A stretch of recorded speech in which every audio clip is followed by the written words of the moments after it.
everybody, Erin here. So today is canning pear day. So we picked our pear tree and we have about 100 pounds of pears. That was with the box, but roughly maybe 90 pounds of pears. So I'm really hoping to get at least 40 to 45 quarts of pears with these.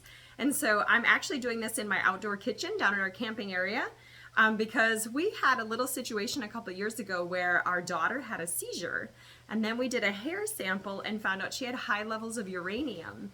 And so we then found out that the uranium was coming from our well water that we had dug about 10 years ago when we needed more water capacity for our farm. And so we must have hit a uranium pocket. And so if you've ever researched uranium, anything 30 and under is okay, but anything 30 and above should be treated. Well, ours was 98, so very, very high levels. And so ever since we've put in a reverse osmosis and all of that stuff, you know, the drinking water at home is free of uranium, which is awesome. But the bad part is when you're canning like this and you need a lot of water, it takes our reverse osmosis system a really long time to give me enough water to do canning at the house. So I come down to our camping area where the uranium levels are only 0.98 and I can down here because I can get a lot more water down here and I have so much more room to spread out. Plus I have a beautiful view of the water. And yes, you have to deal with flies and bees, but I pull the curtains on my pavilion so that hopefully I can keep them at bay and a fly swatter on hand. But I'll give you a little tour of like my setup and how this whole process is going to go. So we start here with peeling the pears. So I have them washed and in bowls ready to go. And then although the chairs are not that comfortable, they're not that bad either. And the nice part is if they're dripping juice or anything like that, it's on the ground. So like I don't have to worry about scrubbing my floors when I'm all done. So there's the start of that. And then over here, I will have my canning kettle and I have my light sugar water syrup going on the propane heater. My daughter-in-law is actually talking about bringing her canning kettle down too. So if we can peel pears fast enough, we might get done twice as fast. And then this is where I'll fill my jars. So I've got my jar puller, my funnel to help me get the pears in, the juice in. And then I'm also going to put my pears in my Nesco while we wait to can them. And I'm just going to keep it at a very low temperature. I have a little bit of citric acid in there just to kind of keep it from browning.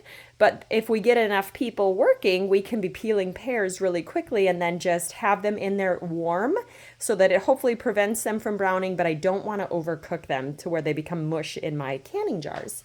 And then the other cool thing about this episode is that I'm going to be reviewing a few different fruit peelers. So I had to find some peelers that were good for the pears, but also, you know, all the other things that I peel, carrots, potatoes, and apples and things like that. And so I'm really excited to kind of rate my review on these different peelers. So you'll have to make sure to check out my Amazon link below for my storefront and then just search peelers and you can read my review and my comparison. But I'll also add that at the end of this video if you continue watching. So on that note, let's get peeling.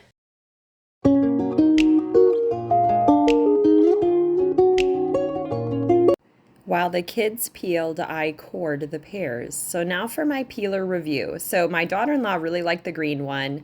My son really liked the silver one. And then I really liked the black one. So the nice part about this one is it had a little bit of a wide handle. It was inexpensive, came with 3 of them, and the blade was sharp. What I really liked about this one was, again, the wide handle. And for me, it fit really nicely in my hand. It cut nice, so I could see it working well for all types. This is the one that my son really liked, and he's a butcher, so he said he's used to, when he's helping out in the deli, you know, peeling potatoes, that's the style he uses. This one I found the handle to be a bit too long and too narrow for like grasping. So that's just my thoughts on the peelers. Now back to the house to pick up my jars that just finished in the dishwasher.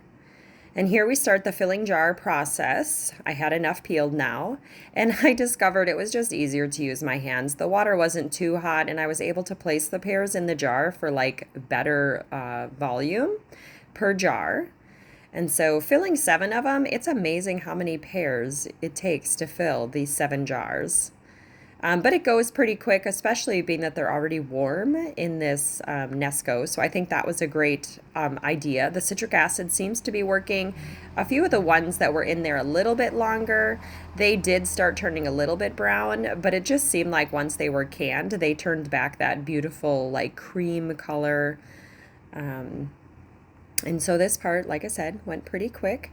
Now next I'll add the sugar water, which is steaming or staying warm in my one kettle. So we just quickly finished filling those, and it is best to run a knife around the inside of the jar to make sure you get out air bubbles. I didn't seem to have too much of an issue with that. And then once I had all of these full, then I got a wet paper towel and wiped off the rims. Make sure to check for cracks in your jars. And then I placed my canning lids on, which were soaking in hot water, just so that they're even more ready.